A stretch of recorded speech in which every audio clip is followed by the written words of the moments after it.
we'll devote our time now to matching problems in graphs and relate these to some problems with matrices. So recall that a matching in a graph is a collection of edges that have no common endpoints. So it looks like this. And a matching is perfect if it covers all the graph vertices. So essentially, this is a partition of graph vertices into pairs of adjacent vertices.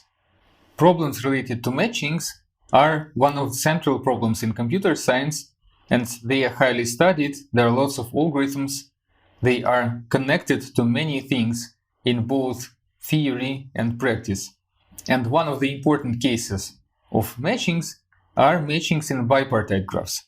And we'll start with exactly this case, because you might know that finding matchings in bipartite versus general graphs are two problems of different conceptual complexity. So recall that a bipartite graph is a graph whose vertex set can be split into two subsets, which are called parts, such that edges go only from top to bottom here. So there are no edges within the same part, just between the parts. If we are searching for a perfect matching in a bipartite graph, of course we need for the number of vertices in the upper part, which we'll denote, say, by u1 through un, this should be equal to the number of vertices in the bottom part. So this would be, say, v1 through vn. And in bipartite graphs, matchings actually provide correspondence between the upper part and the lower part. And the perfect matching is a bijection between upper and the lower part. Let's recall what is an adjacency matrix for a bipartite graph. As we know that edges can be only between the parts, not within themselves, we can associate with such a bipartite graph a matrix not of order 2n by 2n, but of order n by n, where rows correspond to the vertices of the upper part, columns correspond to the vertices of the lower part, and on the intersection of ith row and jth column, we have 1 or 0, depending on whether vertices ui and vj are adjacent or not. And now let's look at the determinant of this matrix. So if we denote this matrix by A, we have the determinant of A being equal to the sum over all permutations sign of P multiplied by a product of elements standing on the transversal of this matrix. So if we denote elements of the matrix by Aij, then this would be the product of elements of form Ai P of I, where I ranges from 1 through n.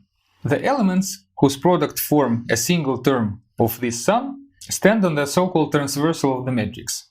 So a transversal of the matrix is a set of elements, a set of cells in the matrix that stand in different rows and in different columns. And we see that this term is non-zero if we have ones in all these positions. So essentially, this means that in our graph, we have edges between all pairs of ui and v sub p of I for every I from 1 to n. So in this case, when every such pair is adjacent, the corresponding term is non-zero. If at least one of these edges are not present, then the term vanishes. So we immediately see that there is a very nice one-to-one correspondence between non-zero terms in this sum, defining the determinant, and perfect matchings in the bipartite graph.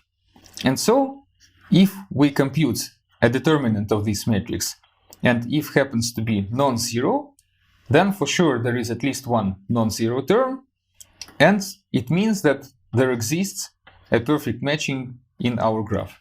Unfortunately, if our determinant happened to be 0, then we really know nothing, because the product of a's is 1 multiplied by the sign of permutation. It can be both 1 and minus 1, and we can actually have many non-zero terms, but if the number of positive terms is equal to the number of negative ones, we'll have 0 determinant. So how do we fix this problem? And the fix might be as follows.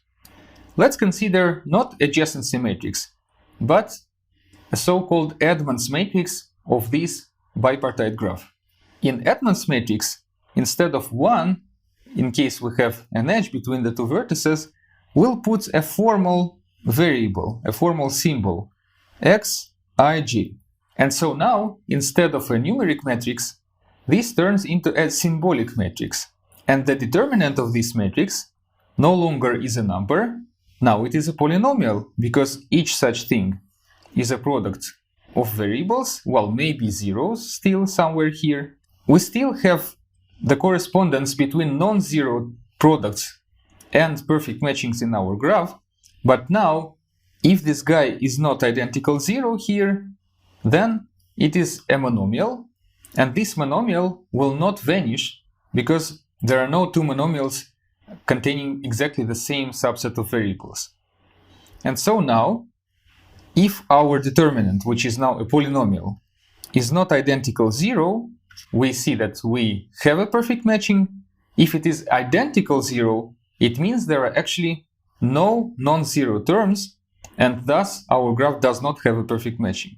So now we do not have any kind of non-determinism here, we have a criterial condition. But now there is a problem here. We have fast algorithms for computing determinant of a given numeric matrix, which has elements as real numbers, assuming that we can do real arithmetic with arbitrary precision, or elements of the matrices being any elements of the rings, say residues modulo some prime, but we cannot really compute determinant of a symbolic matrix efficiently because even the length of this polynomial can be really large. So how can we fix that? How can we check that our polynomial is not identical 0 without computing it in a symbolic way? Well, here, of course, we can employ the Miller-Lipton-Schwarz-Zippel lemma, and we can try to compute this polynomial on a random tuple of values. But we see that we can do it in two ways. The first one is not good, it's inefficient. So first, we can take the polynomial in a symbolic form, so as an actual polynomial, and then we can plug in random values in it.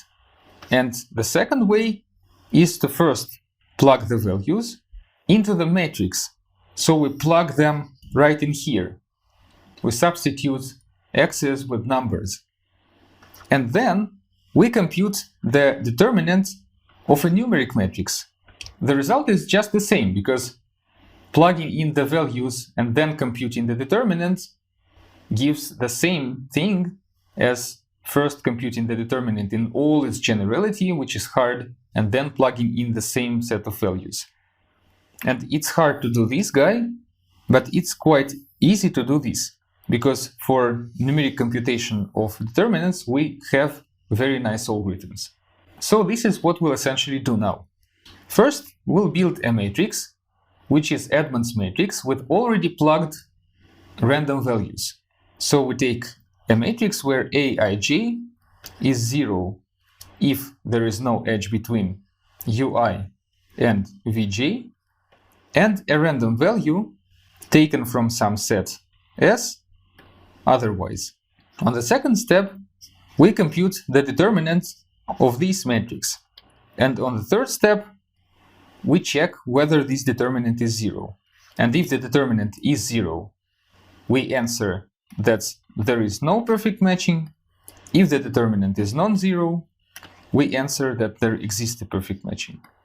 And we see that we cannot make a mistake in this case, because we cannot get a non-zero determinant if there didn't exist a non-zero term here.